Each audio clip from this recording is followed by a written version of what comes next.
Hello, Aries. How are you? I'm here to do the reading for the second half of March 2019.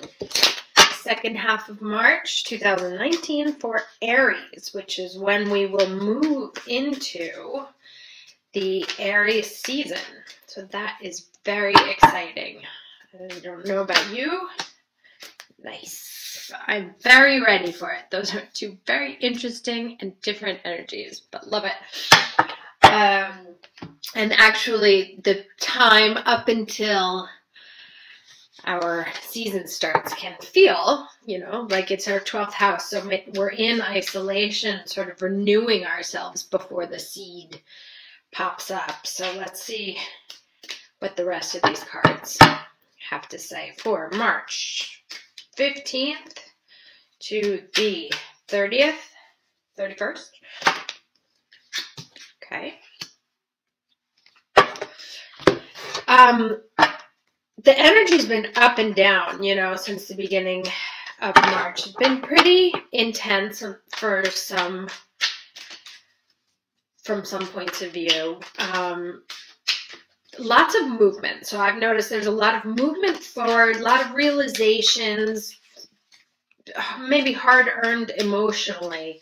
But there's a lot of clarity that's been coming through on childhood situations. I feel like maybe things that, you suffered from in your childhood that are coming up again to be seen and healed, or maybe you're dealing with issues with your own children, and that's causing you to kind of go back to your own childhood home and see what was going on, kind of opening up the closet and looking and seeing what was in there and how that can be renewed, or how that can be reinterpreted, take it from a suit into a beautiful dress. Sorry, this deck is quiet tonight. One card, please, for the end of March. Just had to ask. Okay, and then let's do the tarot. So if you've been dealing with family issues, or family patterns, or things that have been long kept in the closet that are coming out to be seen, that's all part of the Piscean, it's a mix of the Pisces healing and the 12th house, and also Chiron being in Aries now. 3 cards, please, for the rest of March 2019. Oh my God. So when I was shuffling before, I do a little pre-shuffle, I kept seeing 2 cards. One was the 6 of Cups, which is actually why I was talking about childhood, and there's the kid again. The other was the 5 of Swords kept coming up. And so the phrase that sort of came to me was child's play. Child's play in the sense of like foolish games that continue to be played, but also hold on, let me grab those. Also in playing like a child. Okay. Interesting.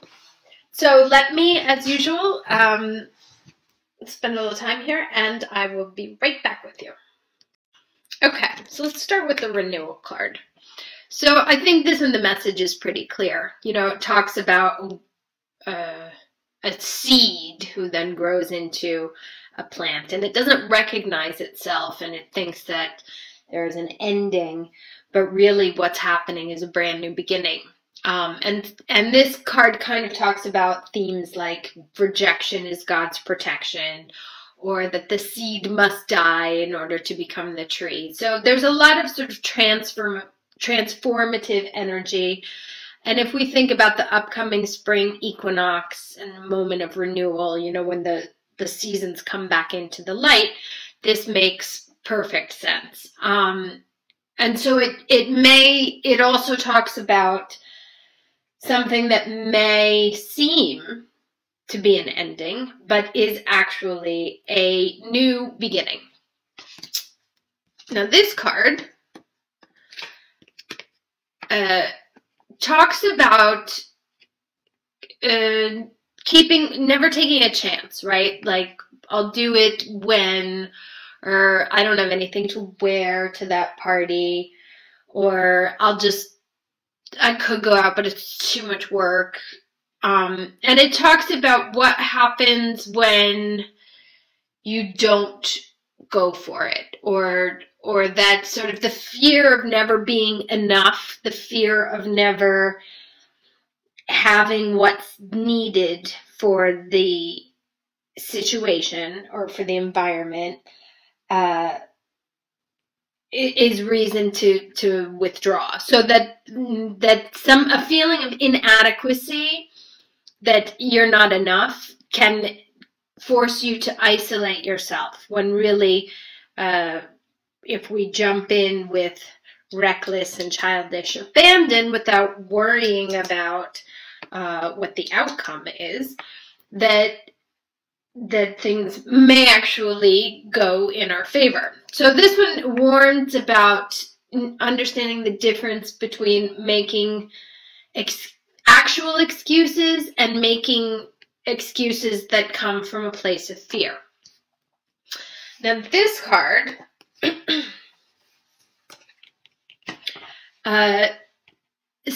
is lovely when it's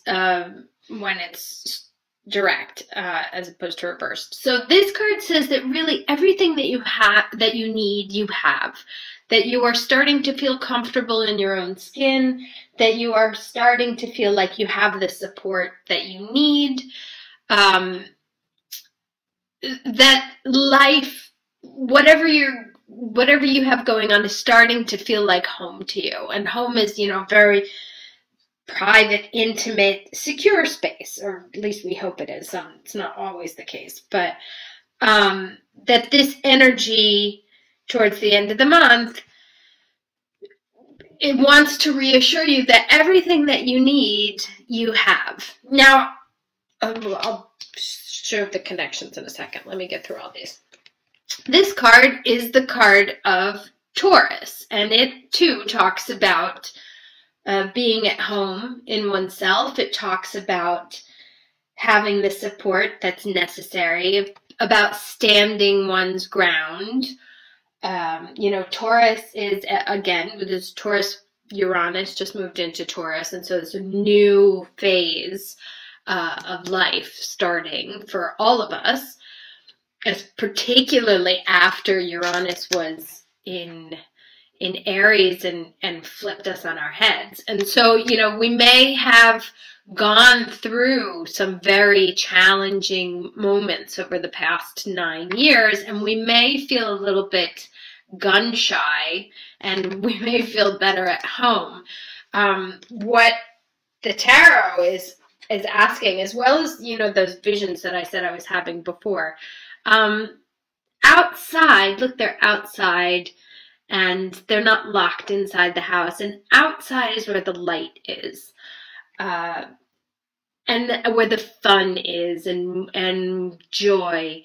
And so we look also at the rays, right? Look at the rays that are replicated. You have the rays reaching out here, you have the rays from the renewal, and the rays of the sun. So this is obviously a mention to the upcoming season change, but it's also inviting us to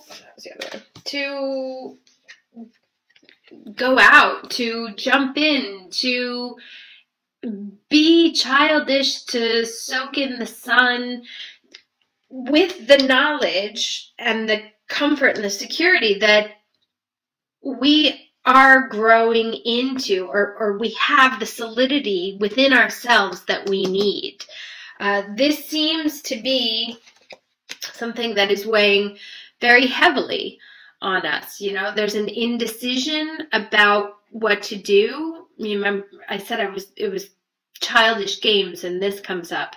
But it seems to me that if you just take the blinders off, we can get stuck in our head when really we should be out there, that maybe as we grow up, we get stuck in thought patterns and and become our own enemy, when really we should be jumping into this season or jumping into whatever it is that we're doing with the energy of a naked baby, you know, that has everything to learn, that is emboldened and empowered by nature itself, by the light of the sun.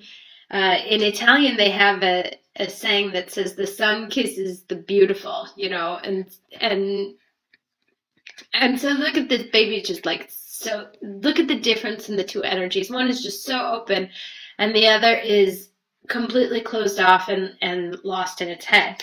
And to me, the warning is, and the reason why these two cards came out, is these seem to be the two energies that we have to choose. And it may also be just that, you know, this is our Pisces season, and then this is where we get to with the Aries season. But you have to remember to pick that, because you can get stuck here.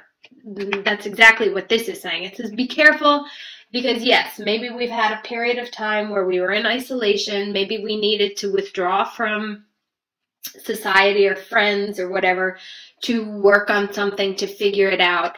But now we are being told by both of these cards,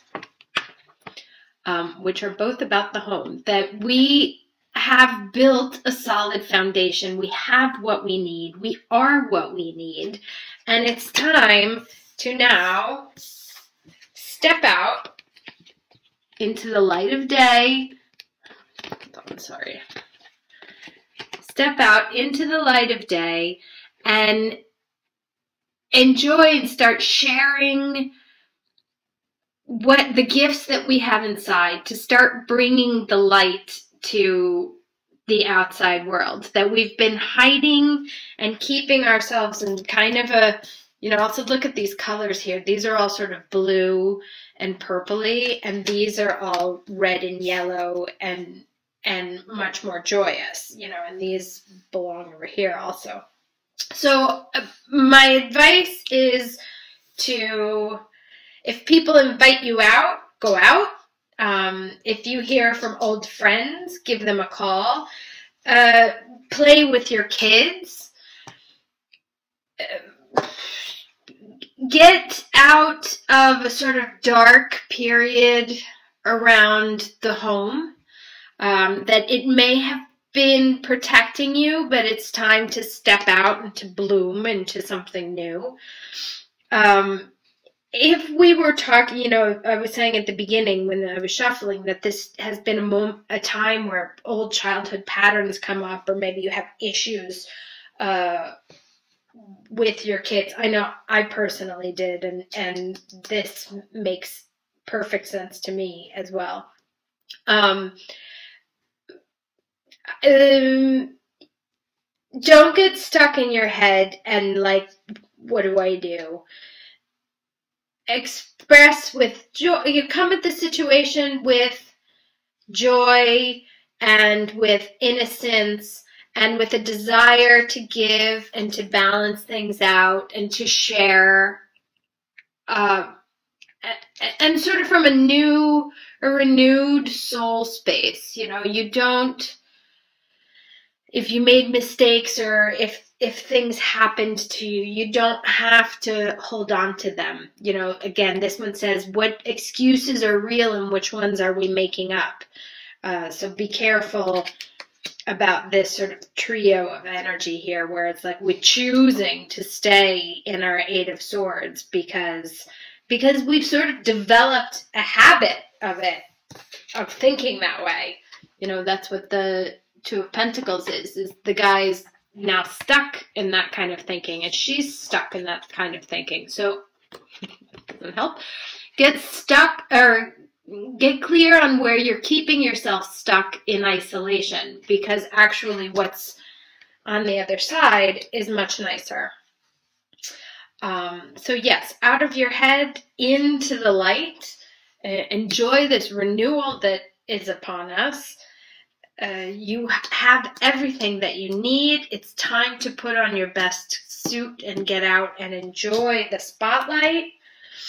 And when you get into feelings of worry or confusion or up and down, push and pull, just just no, take your blinders off and say no thank you, because when the blinders come off and you can see clearly, that's actually what's waiting for you. Okay? Have a great rest of March. I will see you for the next weekly, and take care. Thanks. Bye.